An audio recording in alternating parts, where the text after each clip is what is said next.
যদি সুষ্ঠু নির্বাচন হয় তাহলে আশা করা যায় নতুন একটা দল আসার সম্ভাবনা বেশি। আমরা দেখছি তারেক রহমান দেশে আসার পর থেকে কিন্তু এক দলের দিকে কিছু প্রশাসন ঝুঁকে গিয়েছিল। যদি বাংলাদেশ সরকার সদিচ্ছা মতো কাজ করে, তাহলে যদি কারোর প্রতি কোনো স্বজনপ্রীতি চিন্তা না করে, তাহলে ইনশাআল্লাহ আশা করি যদি সুষ্ঠু নির্বাচন হয় তাহলে আশা করা যায় নতুন একটা দল আসার সম্ভাবনা বেশি। আমার জনগণ এখন নতুনের দিকে চিন্তাধারা করতেছে।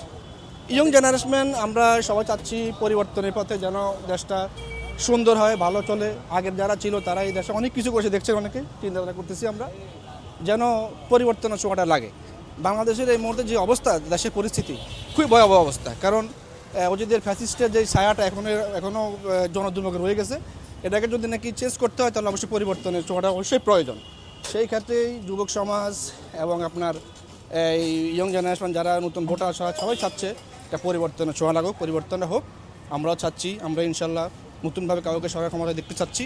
যদি এটা হয়, এটা আমরা করলে হবে না, এটা সাংবাদিক বিরুদ্ধে ওনাদের কিছু কাজ আছে এখানে। ওনারা যদি সত্য সংবাদ ওনারা প্রচার করতে পারে তাহলে যাতে সত্যটা জানবে। আর এর ভিতরে যদি ওনারা কোনো কারোর প্রতি স্বজনপ্রীতি দেখায়, যেন আমরা দেখছি তারেক রহমান দেশে আসার পর থেকে কিন্তু এক দলের দিকে কিছু প্রশাসন ঝুঁকে গিয়েছিল। এর প্রকৃতি পরবর্তী দেশে কিন্তু অনেক খুন খারাপি হয়ে গেছে।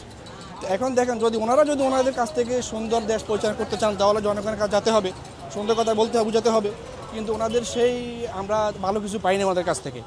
এখন চিন্তাটা করতেছি ইনশাল্লাহ আমরা যেন ওনাদের সাথে মিলে যে দেশটা যেন সুন্দর চালাতে পারি, সবাই ঐক্যবদ্ধ একটা বাংলাদেশ গড়তে চাই আমরা, সেই লক্ষ্যে যেন দেশটা সামনে আগায়।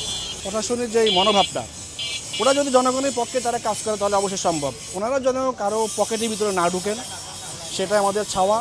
বাংলাদেশের জনগণ অতীতে এই প্রশাসনের কবলে পড়েই দেশের কখনো অতীতে যে একটা নির্বাচন হয়েছে, যেমন ফ্যাসিস্ট হাসিনার আমলে একটা নির্বাচনে আমরা কেউ ভোট দিতে পারি নাই। সেই ভোটের যে অধিকারটা যেন আমরা ফিরে পাই, সেই ক্ষেত্রে আমরা চাচ্ছি যেন প্রশাসন নিরপেক্ষ ভূমিকাটা পালন করে সকলের ক্ষেত্রে। আমরা ইতিপূর্বে দেখছি নির্বাচনী হওয়ার যখন বইছে সারা বাংলাদেশে, তখন দেখলাম যে বিভিন্ন জায়গায় অনেক হামলা মামলা, অনেক পিটাপিটি, হত্যা, খুন, অনেক কিছু হয়ে গেছে। রাজনৈতিক মাঠে একে অপরকে অনেক কথা বলবে, কিন্তু এখানে যে একজনের প্রতি আমরা খুন করব, একজনের প্রতি বিদ্বেষ প্রচার করব, এটা ঠিক না। এই মাঠটা যেন স্বয়ংসম্পূর্ণ ভালো থাকে, প্রশাসনের প্রতি দৃষ্টি আকর্ষণ করছি আমরা।